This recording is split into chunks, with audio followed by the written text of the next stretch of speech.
오늘의 사연 시작하겠습니다. 결혼 잘못한 아들 때문에 고생 많이 하신 어머니, 이제서야 웃고 사실 수 있게 해드렸습니다. 저한테도 이런 날이 오기는 하네요. 키울 때도 고생시키고 결혼 후에도 며느리 눈치 보게 해서 죄송한 마음이었는데 이제야 마음 편하게 저도 어머니도 살 수 있어 너무 기쁩니다. 그리고 너무나 행복합니다. 진작에 이랬어야 했을 텐데요. 저의 어머니는 혼자 저를 키우셨습니다. 제가 어릴 때 아버지가 교통사고로 돌아가셔서 혼자서 저 하나 바라보며 키우셨죠. 지금의 교통법규나 상황을 봤을 때 충분히 보상을 받을 수 있는 사고였지만 그때 당시엔 블랙박스나 CCTV가 활성화되어 있던 때가 아니라 그냥 위로금 조금 받고 끝났습니다. 그 시절 여자 혼자 아이 키우기가 얼마나 힘들었을지 상상이 안 되실 겁니다. 정말 안 해본 것 없이 열심히 사셨고 저도 그랬기에 열심히 공부했습니다. 그러다가 어머니가 식당에 취직하셨는데 거기서 어머니의 사정을 딱하게 여겨서 계속 일할 수 있게 해주셨습니다. 그분이 저의 장모님이셨죠. 학생 때부터 아내를 봐왔습니다. 부유한 집안의 자제라 그런지 부티가 줄줄 넘쳤고 이쁘기도 했습니다. 근데 하나 맘에 안 드는 것은 사가지가 아주 없다는 점이었죠. 제가 학교 마치고 늘 어머니 일하시는 가게에 들렸기 때문에 자주 얼굴을 볼 수 있었습니다. 또 마치는 시간에 데리러 가기도 했으니 거의 장모님과도 매일 마주쳤죠.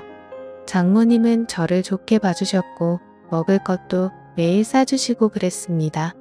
감사한 기억이긴 합니다. 지금은 그것마저 다 떨쳐버렸지만요. 정말 가난하고 어려웠지만 열심히 공부했습니다.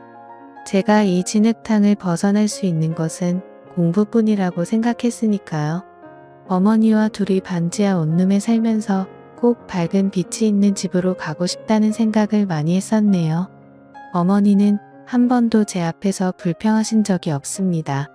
먼저 간 아버지가 있지도 않은지 그리고 새로운 사람을 만나고 싶은 마음도 없는지 그냥 묵묵히 일만 할 뿐이었고 부족한 거 없이 잘할 수 있도록 늘 희생하셨습니다.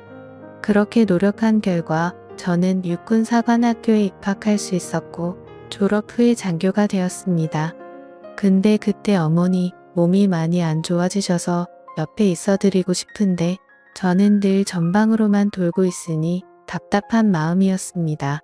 그리고 큰 마음 먹고 진급을 포기하고 제대를 했죠. 거의 30대가 돼가는 나이에 덜컥 제대를 하고 나니 모은 돈은 좀 있었지만 두려웠습니다. 앞으로 먹고 살아야 할 길을 찾았어야 했으니까요. 그때 장모님이 도움을 주셨습니다. 제가 제대하기 얼마 전까지 아픈 몸 이끌고 그 식당에서 일하신 어머니는 그 집에선 거의 가족이었습니다. 그렇기 때문에 저도 늘 휴가 나오면 인사드리러 가곤 했고요. 장모님은 공부를 하라며 지원해 주셨습니다. 처음에는 극구 사양했지만 그 대신 대학생인 자기 딸 공부 좀 시켜달라고 하시기에 수락했습니다. 그렇게 저는 그때부터 누구나 응시할 수 있는 7급 공무원 준비를 시작했습니다. 그 친구 공부를 가르치면서 저도 열심히 공부했습니다. 근데 이 친구가 어느 날 뜬금없이 저한테 고백을 하더군요. 어릴 때부터 멋있다고 생각했다면서요. 당황스러워서 못 들은 척 했는데 그날부터 계속해서 그렇게 저를 괴롭혔습니다. 근데 귀여운 외모고 저도 태어나서 연애 한번 해본 적 없는 터라 호기심도 있었고 뭐 여차저차 해서 사귀게 되었습니다. 그 대신 제발 어머님한테는 말하지 말라고 부탁했습니다. 사귈 때도 이상한 점이 많았습니다. 워낙 자유분방하고 이쁨만 받고 자라서 그런지 예의라고는 찾아볼 수 없었지만 저도 첫 연애라 그냥 그런 것도 귀여워 보였습니다. 완전 정신 나간 놈이었죠. 그렇게 공부를 가르치긴 했지만 별로 따라주진 않았고 그냥 저는 제 공부에만 몰두했습니다. 그렇게 딱 1년 하고 나서 저는 시험에 합격했습니다. 너무나 기뻐하시던 어머니 얼굴이 아직도 생각이 나네요. 공무원이 되니 군 경력도 다 인정해줘서 월급도 꽤 받았습니다. 이제 앞으로 행복할 일만 남은 줄 알았죠. 그리고 지금은 전 장모님이 되신 가게 주인 아주머니에게도 부재 중이라고 정식으로 말씀드렸죠. 그렇게 1년 정도 연애를 하다가 결혼을 하게 되었습니다. 엄청난 반대가 있을 줄 알았지만 너같이 성실한 놈이면 내 딸 맡아도 될 것 같다며 흔쾌히 허락해 주셨습니다. 어머니의 건강은 좋아지셔서 너무나 다행이었지만 제가 결혼하고 나면 혼자 계실 어머니 때문에 마음이 편하지 않았습니다. 그래서 같이 살기를 바랬고 그냥 제가 조금 모은 돈으로 빌라 같은 곳에서 어머니 모시며 살고 싶었는데 아내는 둘이 살 거면 상관없지만 어머니랑 같이 사는데 그 좁은 데서는 절대 못 산다고 버티더군요. 도움 없이 제 힘으로 시작하고 싶었습니다. 결국 다 이런 게 빚이란 걸 알았으니까요. 그래도 같이 살아준다는 마음 먹어준 것만도 고마워서 저도 한 걸음 양보했습니다. 결국 장모님이 도와주셔서 넓은 집에 이사 갈 수 있게 되었고 저는 어머니와 같이 살 수 있다는 걸로 만족하고 기뻐하기로 했습니다. 거기서부터가 불행의 씨앗이었죠. 아내는 저한테는 처음엔 착했지만 저희 어머니한테는 아니었습니다.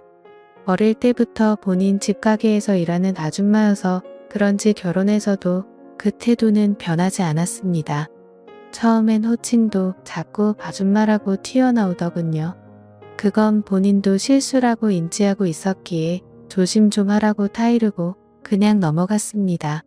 그치만 설거지며 빨래 집안일 모두를 그냥 저희 어머니가 하게 되셨죠. 본인 수고 손가락을 시키지 않나 진짜 제가 몇 번이나 그걸로 다툰지를 모르겠습니다. 시어머니가 집 파출부냐고 타일러도 보고 화도 내보고 별짓 다 해봤는데 그냥 온내 성품이 그런 인간이었습니다. 자기보다 돈 없는 사람은 자기보다 낮은 사람이라는 생각이 머리에 박혀있는 사람이었죠. 본인은 딱히 하는 일이 없으면서 카페라고 하나 차려놓고 거기서 친구를 불러서 노닥거리다가 저녁 되면 들어오고 그런 식이었습니다. 또 매일 밤에 어디를 그렇게 화장을 하고 가는지 나중에 알고 보니 친구들과 나이트도 가더군요. 그냥 결혼 생활에 대한 기본적인 예의도 없고 그냥 친구들 몇 명 결혼하니 그때 제가 눈앞에 괜찮아 보였고 그래서 결혼한 것 같았습니다. 근데 막상 결혼해보니 별것도 없고 재미도 없고 어린 나이라 친구랑 놀고 싶고 뭐 그런 마음이었겠죠. 밥 차려달라고 하는 건 예사고 왜 빨래 안 해놨냐고 성질을 부리기까지 했습니다. 시어머니와 며느리의 사이라고는 도저히 말할 수 없는 수준이었습니다. 하루는 너무 화가 나서 진지하게 대화하며 싸운 적도 있습니다. 그러니 본인은 뭐가 잘못되었는지도 잘 모르더군요. 너무나 죄송스러웠습니다.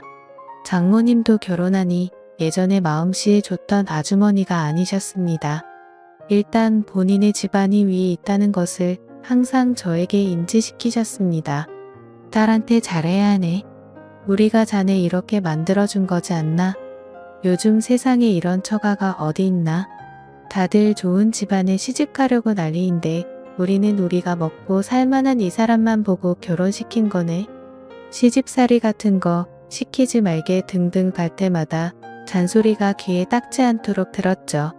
그걸 옆에서 듣고 있는 아내는 아무렇지도 않은 표정으로 폰이나 만지며 있었고 저는 점점 지쳐갔습니다. 그러다 정말 화가 난 사건이 있었습니다. 저의 어머니 건강이 좀 좋아지시긴 했지만 무리를 하면 안 되는데 장모님이 가게 바쁘다고 도와달라고 전화를 했답니다. 그걸 또 어머니는 도와주러 가셨고요. 아마 그것 또한 보답이라 생각하셨던 것 같습니다. 그 얘기 들으니 억장이 무너지더군요. 집에 가서 이 사실 알고 있냐고 물으니 태연하게 뭐 집에서 놀면 뭐해? 우리 엄마 도와줄 수도 있지. 옛날에 일 많이 했잖아. 하는 순간 뺨을 후려쳤습니다. 그걸로 또 대판 싸웠습니다. 아내는 도저히 제가 이해 안 된다는 식으로 바쁘면 좀 도와줄 수도 있지 왜 그런 것 때문에 화내냐며 본인이 되려 소리를 지르고 감히 나를 때렸다며 못 살겠다며 나가더군요. 어머니는 그만하시라 하는데 참 비참했습니다. 제가 입은 은혜는 은혜이고 나이 드신 어머니 이렇게 살게 할 수는 없었습니다. 이혼을 하든 어떻게 되든 그냥 강하게 제가 하고 싶은 대로 하기로 하고 생활했습니다. 어차피 집에 들어오지도 않았고요. 진짜 어디서 배워먹은 버릇인지 참 이해하기 힘들었습니다. 화난다고 친정 가서 그냥 자버리고 안 들어오고 말이죠. 장모님도 저 부르셔서 잔소리하시며 애한테 도대체 왜 그러냐고 뭐라 하시기에 이혼하겠다고 했습니다. 도저히 이런 애랑 이런 집안에서는 결혼 생활 못하겠다고요. 저희 어머니 파출부 아니고 아직도 여기 직원 아니고 그냥 이 사람 시어머니고 장모님 사돈이라고요. 입은 은혜는 평생 감사하게 생각하며 살 테니 결혼 생활은 얼마 지나지 않았을 때 그만두는 게 맞을 것 같다고요. 결혼하면 저 막무가내인 성격 조금은 고쳐질 줄 알았고 어른에 대한 공경도 좀 생길 줄 알았는데 전혀 그런 거 없이 무시하는 태도 이제는 못 참겠다고요. 그리고 장모님도 이제 사돈인데 그런 식으로 하시는 게 신뢰 아닙니까? 하고 딱 잘라 말하니 엄청 당황해 하시더군요. 제가 그렇게 제 목소리를 낸 건 처음이었으니까요. 그렇다고 무슨 이혼을 하냐고 얘기를 이어가시려고 하기에 그냥 자리 일어났습니다. 이제 앞으로 볼 일은 법정에서 마지막이었으면 좋겠다. 전 와이프가 된 그 여자에게 말한 후 문박차고 나갔죠. 진짜 얼마나 세게 걷어차고 나갔는지 발이 아플 지경이었습니다. 그래도 속은 시원했습니다. 그리고 나서 어머니께 말씀드리니 본인은 괜찮은데 왜 그러냐고 저한테 엄청 미안해 하셨죠. 제가 그래서 이제 그렇게 난 눈치 보며 살 것 없다고 그냥 편한 대로 사시라 했습니다. 전 장모님 저한테 배은망덕하다고 욕해도 아랑곳하지도 않았습니다. 그렇게 아직 철없는 딸 데리고 살며 저희 어머니 마음에 상처 드리고 싶지 않았거든요. 그렇게 결국 이혼했습니다. 이혼하고 나서 기막힌 일들이 많이 일어났죠. 우선 저한테도 변화가 생겼습니다. 군대에서 제가 상사로 모시던 중령님이 계셨는데 전역을 하시고 사업을 하게 되셔서 저와 같이 해보고 싶다고 찾아오셨죠.